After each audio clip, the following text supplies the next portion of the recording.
আসসালামু আলাইকুম রহমতুল্লাহ। বাংলাদেশ আর জাপানের মধ্যে কিন্তু বেশি একটা পার্থক্য নাই।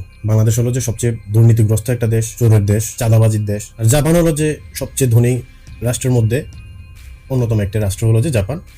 তারপর তাদের সামরিক ব্যবস্থা, আর্থিক ব্যবস্থা। জাপান এই বিশ্বের মধ্যে ঘুরে দাঁড়াতে মাত্র সময় নিয়েছে 20 বছর।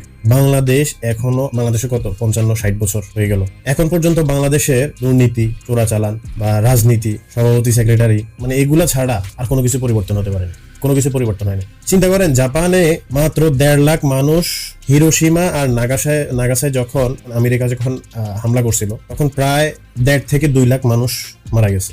আবার অর্থনৈতিক মন্দায় বা খাদ্যর অভাবে প্রায় ধরে না যে আরো 3 লাখ, টোটাল 5 লাখ মানুষ মারা গেছে। আর আমাদের 1971-এ শুধু জীবনে দিছে 20 লাখ মানুষের জীবন দেওয়ার পরেও বাংলাদেশের এই অবস্থা। আর জাপানের 10 লাখ মানুষকে আমেরিকা মারার পরেও জাপানের আজকের এই অবস্থা। একটু চিন্তা করেন তো, বাংলাদেশ পরিবর্তন হবে বা পরিবর্তন হচ্ছে, পরিবর্তন হইতেছে, পরিবর্তনের এই কাহিনী, এই গল্পগুলা না শোনাইয়া যদি বাংলাদেশটাকে আসলে ঠিক মতো, যদি যারা বিগত সরকাররা কাজ করছে বা যারাই করছে, তারা যদি আসলে মানে মন থেকে যদি আসলে কাজ করতো বা টাকাগুলো যদি পাচার না হতো, একদম 1971 সাল থেকে শুরু করে আজকের এই পর্যন্ত যেই ক্ষমতায় গেছে, সেই যেভাবে ইচ্ছে এইভাবে লুটে পুটে খাইতেছে। মানে বাংলাদেশ নিয়ে আসলে যত রাজনীতিবিদ যত কথাই বলুক, কোনো চিন্তা নাই। যে বলবে যে এই যে সিঙ্গাপুরের মতো বাংলাদেশকে পরিবর্তন করবে, সিঙ্গাপুরের মতো বাংলাদেশ হয়ে গেছে, সিঙ্গাপুরের মতো করে ফেলছে, করলো একটা পদ্মা সেতু, করলো একটা মেট্রো রেল, করলো, আসলেই কি হয়েছে? একটু চিন্তা করেন না আমাদের কি অবস্থা। মধ্যবিত্ত যারা আছে, তো তারা তো মনে হয় মার্ডার, না পারে বলতে, না পারে সইতে। এই রাজনীতি, সভাপতি, সেক্রেটারি পদের জন্য 500 টাকার জন্য আপনি বিক্রি হয়ে যাইতেছেন।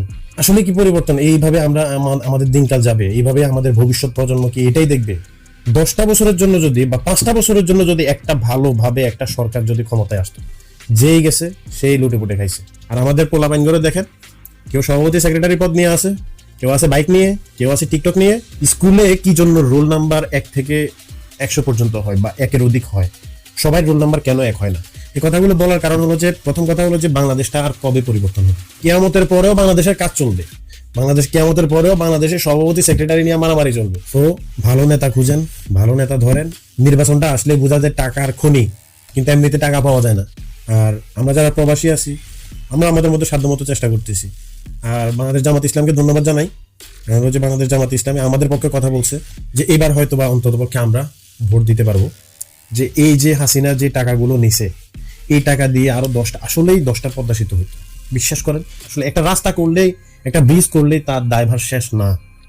বাংলাদেশটাকে পরিবর্তন করার চেষ্টা করেন, বাংলাদেশটাকে নিয়ে চিন্তা করেন, আর ভালো একটা নেতা যাচাই করেন। আমি কাউকে রেফার করতেছি না। অন্য আরেকটা দলের যখন নেতা, সে যখন এমপি হবে,